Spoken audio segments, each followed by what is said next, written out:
పోటీలకు ఇబ్బంది కలగకుండా కుక్కల్ని ఎత్తుక చంపుతున్నారు, లేకపోతే డబ్బలు ఎత్తేస్తున్నారు, స్ట్రీట్ వెండర్స్ దుకాన్లు తీసేస్తున్నారు, చాలా కష్టపడుతున్నారు, పర్వాలేదు. కానీ దేశానికి అన్నం పెట్టే రైతన్న కోసం, ఆరుగాలం కష్టపడి పంట పండించే రైతన్న కోసం రివ్యూ చేయడానికో, రైతుల కష్టాలు తీర్చడానికో ఈ ముఖ్యమంత్రి గారికి, ఈ ప్రభుత్వానికి కనీసం సమయం లేకపోవడం అనేది చాలా దురదృష్టకరం. అంటే ఈ ప్రభుత్వం రైతుల పట్ల ఏ పాటి చిత్తశుద్ధి ఉందో ఈరోజు మనకు స్పష్టంగా అర్థమవుతూ ఉంది. ధాన్యపు రాశులను గాలికి వదిలేసి అందాల పోటీలతో అందాల రాసుల చుట్టూ ఈ ముఖ్యమంత్రి గారు, ఈ ప్రభుత్వం అంతా కూడా తిరుగుతూ ఉంది. ధాన్యపు రాశుల చుట్టూ తిరుగుతలేరు, అందాల రాశుల చుట్టూ తిరుగుతూ ఉంది ఈ ముఖ్యమంత్రి, ఈ ప్రభుత్వం. మీ ప్రాధాన్యత ఏంది అని అడుగుతా ఉన్నా. ఈ ప్రభుత్వం అధికారంలోకి వచ్చిన 18 నెలల నుంచి కూడా రైతులను అరిగోస పెడతా ఉన్నారు. ధాన్యం కొనుగోలులో ఈ ప్రభుత్వ వైఫల్యం కొట్టొచ్చినట్టు కనబడతా ఉంది.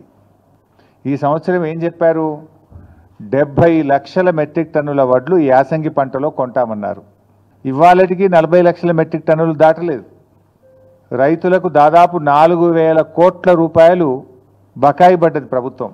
అంటే కొన్నటువంటి వడ్లకు 48 గంటల్లోనే డబ్బులు ఇస్తామని ఉత్తమ్ కుమార్ రెడ్డి గారు ప్రగల్భాలు అయితే బాగా బలుకుతూ ఉన్నారు. 48 గంటలు కాదు కదా, 10 రోజులైనా కూడా ప్రభుత్వం కొన్న ధాన్యానికి రైతులకు డబ్బులు పడడం లేదు. బోనస్ అయితే దిక్కే లేదు. యాసంగి పంటలో 512 కోట్ల రూపాయలు ప్రభుత్వం బోనస్ కింద రైతులకు చెల్లించాల్సి ఉంది. 512 కోట్ల రూపాయలు కాదు కదా, 5 పైసలు కూడా బోనస్ కింద ఈ ప్రభుత్వం ఇప్పటిదాకా రైతులకు విడుదల చేయలేదు. కొన్నటువంటి ధాన్యానికి కూడా 4,000 కోట్ల రూపాయలు బకాయిలు పడ్డది. మంత్రి గారేమో 48 గంటలు అంటాడు, 10 రోజులైనా ధాన్యానికి డబ్బులు రానటువంటి పరిస్థితి ఉంది. అమ్ముకోవడానికి తిప్పలే, అమ్మిన తర్వాత డబ్బులు రావడానికి కూడా రైతులు ఆ కార్యాలయాల చుట్టూ తిరుగుతూ తిప్పలు పడుతున్న పరిస్థితి ఉంది.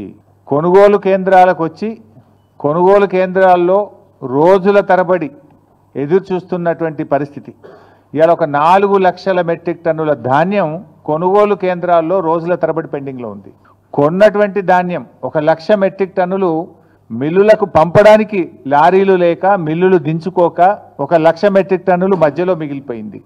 అంటే ఎంత ఉదాసీనంగా ఈ ప్రభుత్వం ఉంది, రైతుల పట్ల ఎంత నిర్లక్ష్యంగా ఈ ప్రభుత్వం వ్యవహరిస్తుందనడానికి ఇది స్పష్టమైనటువంటి ఉదాహరణ. అంటే పెట్టుబడి సాయం అందించడంలో జాప్యం. మీకు తెలుసు, వానకాలం రైతు బంధు అయితే గొట్టిండ్రు, యాసంగి రైతు బంధు ఇవాళటికి 3 ఎకరాలకు కూడా వేయలేదు. ఇవాళ గౌరవనీయులైన ఉప ముఖ్యమంత్రి గారు చాలా గొప్పగా చెప్పేసిండు. ఏమంటుండు? మేము పెట్టుబడి సాయం కోసం బడ్జెట్లో 18,000 కోట్లు పెట్టినాం, ఏడాదంతా ఇస్తాం, మెల్లగా ఇస్తాం, ఏడాదంతా ఇస్తారట. ఎప్పుడు పెట్టుబడి సాయం అంటే ఎప్పుడు ఇవ్వాలి? పంటకు పెట్టుబడి సహాయం, విత్తనాలు కొనుక్కోవడానికో నాట్లు పడడానికంటే ముందు ఇవ్వాలి. కోతలైపోయినా యాసంగి పెట్టుబడి సాయం ఇవ్వలేదు ఉప ముఖ్యమంత్రి గారు. ఇలా ఖమ్మంలో చెప్తున్నాడు ఆయన గారు, మెల్లగా ఇస్తారట. మీరు కాంగ్రెస్ పార్టీ మేనిఫెస్టోలో ఏం పెట్టారు? కేసీఆర్ 10,000 ఇచ్చిండు, మేము 15,000 ఇస్తాం. ఆ 15,000 కూడా పంట సీజన్ ప్రారంభం కాకముందే రైతుల ఖాతాల్లో వేస్తామన్నాడు. ఇప్పుడు పంట సీజన్ ప్రారంభం కాదు, పంట సీజన్ అయిపోయింది, అయినా కూడా ఇంకా ఖాతాల్లో డబ్బులు పడలే. ఓడదాటదాకా ఓడమల్లప్ప, ఓడదాటినాక బోడమల్లప్ప. ఈయన ఇంకా అసెంబ్లీ బడ్జెట్ స్పీచ్లో చెప్పింది ఈ డైలాగ్ బట్టి విక్రమార్క గారు. ఇది నీకే వర్తిస్తుంది విక్రమార్క గారు. మొన్నటి బడ్జెట్ సమావేశాల్లో బడ్జెట్ స్పీచ్లో ఈ కథ చెప్పిండు. ఓడదాటినాక ఓడమల్లప్ప అంటే బోడదాటినాక బోడమల్లప్ప అని, ఓడదాటినాక బోడమల్లప్ప అని కథ చెప్పిండు. ఇది ఎవరికి వర్తిస్తుంది? బట్టి గారు నీకే వర్తిస్తుంది. నీ మేనిఫెస్టో తీసి చూసుకో. పంట పెట్టుబడి సాయం రైతులకు అందించడంలో జాప్యం, కొనుగోలు కేంద్రాల్లో ధాన్యం కొనుగోలు చేయడంలో జాప్యం, కొన్న ధాన్యాన్ని మిల్లులకు తరలించడంలో జాప్యం, గన్నీ బ్యాగులను సమకూర్చడంలో జాప్యం, రైతులకు సకాలంలో 48 గంటల్లో డబ్బులు వేస్తామని చెప్పి చెల్లించడంలో జాప్యం, ధాన్యాన్ని లారీలు ఎక్కించడానికి హమాలీలు లేరు, హమాలీలను సమకూర్చడంలో వైఫల్యం, కొనుగోలు కేంద్రాల్లో కనీస సౌకర్యాలు, త్రాగునీరు కానీ వడదెబ్బ తగలకుండా నీడను కలిగించడంలో ప్రభుత్వ వైఫల్యం, గన్నీ బ్యాగులు సకాలంలో సమకూర్చడంలో వైఫల్యం, గొప్పగా చెప్పిన బోనస్ను అందించడంలో ఘోర వైఫల్యం. అంటే మొత్తంగా కూడా అంతా బోగస్. ముఖ్యమంత్రి గారు పోయిన అసెంబ్లీ సమావేశాల్లో మాట్లాడుతూ మా ప్రభుత్వంలో తరుగే తీయడం లేదు, అసలు తరుగు ప్రశ్నే లేదు మా ప్రభుత్వంలో అని చాలా గొప్పగా అసెంబ్లీలో భారీ డైలాగులు కొట్టిండ్రు. ములుగు జిల్లా గోవిందరావుపేట మండలంలో ఒక జట్టి రాజు అనే ఒక రైతు 10 కిలోల తరుగు తీస్తున్నారని ఆత్మహత్యా యత్నం చేసుకున్నాడు.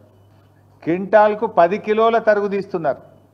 రేవంత్ రెడ్డి చెప్తాడు అసలు తరిగే తీస్తలేరు మా ప్రభుత్వంలోనే అసెంబ్లీలో చెప్తాడు. ములుగు జిల్లా సీతక్క గారి నియోజకవర్గం గోవిందరావుపేట మండల కేంద్రం, అదే గ్రామంలో జట్టి రాజు అనే రైతు 10 కిలోల తరుగు తీస్తుంటే పురుగుల మందు దాగి ఆత్మహత్య చేసుకునే ప్రయత్నం చేసిండ్రు.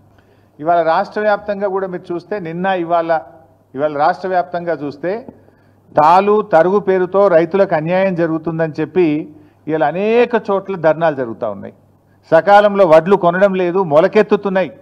మొన్న నా నియోజకవర్గం ఇరుకోడు గ్రామంలో నేను వెళ్తే వడ్లు వర్షం పడి ప్రభుత్వం కొనకపోవడం వల్ల మొత్తం మొలకలెత్తినాయి. మొలకలెత్తి రైతులు అసలు 600-700 క్వింటాలకు ప్రైవేట్ వాళ్ళకు అమ్ముకుంటున్న పరిస్థితి. అంత దారుణమైన పరిస్థితి క్షేత్రస్థాయిలో ఉంది. ఇవాళ కొనుగోలు కేంద్రంలో కొన్న వడ్లు కూడా సకాలంలో తరలించక సంచులు తడిచిపోతున్నాయి. 3-4 రోజులు కొనుగోలు కేంద్రంలో అసలు వారం 10 రోజులు అవుతుంది, కొన్నాక కూడా 3-4 రోజుల దాకా మిల్లులు దించుకోవడం లేదు. అంటే ఒక్కొక్క రైతు 10 రోజులు ఉంటుండు కళ్ళంలో. వడ్లు తెచ్చినప్పటి నుంచి మిల్లులో దించే వరకు 10 రోజులు పడిగాపులు గాయాల్సి వస్తూ ఉంది. మరి బాయికాడ బర్రేం కావాలి, దుడ్డేం కావాలి, మళ్ళీ వానకాలం వర్షాలు పడుతున్నాయి, వర్షాకాలానికి రైతు సమాయత్తం కావాలన్నా వద్దా? 10 రోజులు పండించిన ధాన్యాన్ని అమ్ముకోవడానికి కళ్ళాల్లో రైతులు వేచి చూడాల్సిన పరిస్థితి ఏర్పడితే ఏంటి? ఎందుకంటే ఇక్కడ వడ్లు ఆరబెట్టడానికి, వడ్లు కొనడానికి వారం రోజులు పడుతుంది. మళ్ళీ లోడ్ అయినాక రైస్ మిల్లులో దించుకోవడానికి 2 రోజులు 3 రోజులు పడతా ఉంది. రైస్ మిల్లులో దిగి రైతు సంతకం పెట్టేదాకా అక్కడ ఉండాల్సి వస్తుంది. 10 రోజులు రైతు తాము పండించిన పంట అమ్ముకోవడానికి ఈ ప్రభుత్వంలో ఇబ్బందులు పడాల్సినటువంటి పరిస్థితి ఏర్పడతా ఉంది. ముఖ్యంగా ఈ ప్రభుత్వం చాలా విషయాలు చెప్తూ ఉంటారు. మాటలు ఘనం, చేతలు శూన్యం. ఈరోజు కొనుగోలు కేంద్రాల్లో కనీస వసతులు లేకపోవడం వల్ల, నీడ లేకపోవడం వల్ల, త్రాగునీటి వసతి లేకపోవడం వల్ల, రోజుల తరబడి ఎండలో ఉండడం వల్ల పిట్టల్లాగా రైతులు చనిపోతూ ఉన్నారు.